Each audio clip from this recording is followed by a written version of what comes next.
Di sebuah sel penjara, kita akan diperlihatkan tokoh sentral dalam film ini. Dia bernama Kodrat, atau orang-orang memanggilnya dengan sebutan Ustadz Kodrat, karena dirinya ahli dalam meruqyah seseorang. Dia dituduh membunuh anaknya sendiri yang bernama Alif Al-Fatonah di awal video.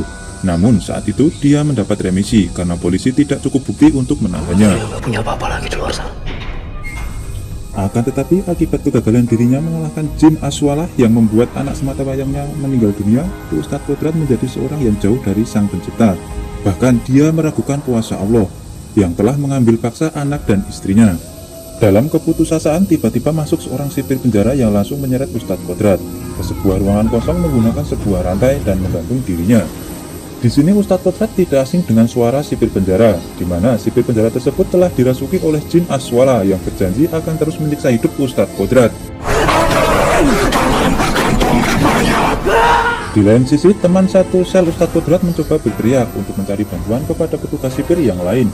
Akan tetapi, saat sipir penjara tersebut tersadar, Ustadz Kodrat sudah terjatuh dalam keadaan sakaratul maut.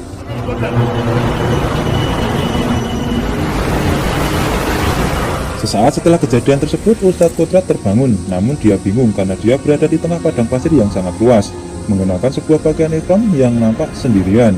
Dari jauh terdengar sayup-sayup suara azan yang menggetarkan hatinya.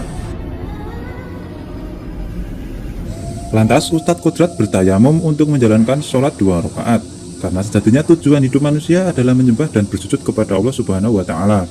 Sesaat setelah selesai melakukan sholat, Ustadz Kodrat menghadap ke langit untuk berdoa. Akan tetapi cahaya dari langit seakan lebih terang dari sebelumnya dan semakin terang, yang membuat Ustadz Kodrat terbangun kembali dari kematiannya.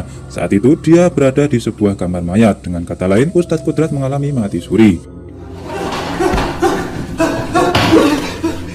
Singkat cerita, setelah kejadian tersebut, Ustadz Kodrat kembali ke tempat tinggalnya di sebuah pesantren terpencil bernama Kahuripan. Karena letak pesantren Kahuripan sangat terpencil, Ustadz Kodrat menggunakan bus trayek pedesaan, di mana di dalam bus trayek tersebut Ustadz Kodrat melihat hantu nenek tua di sana.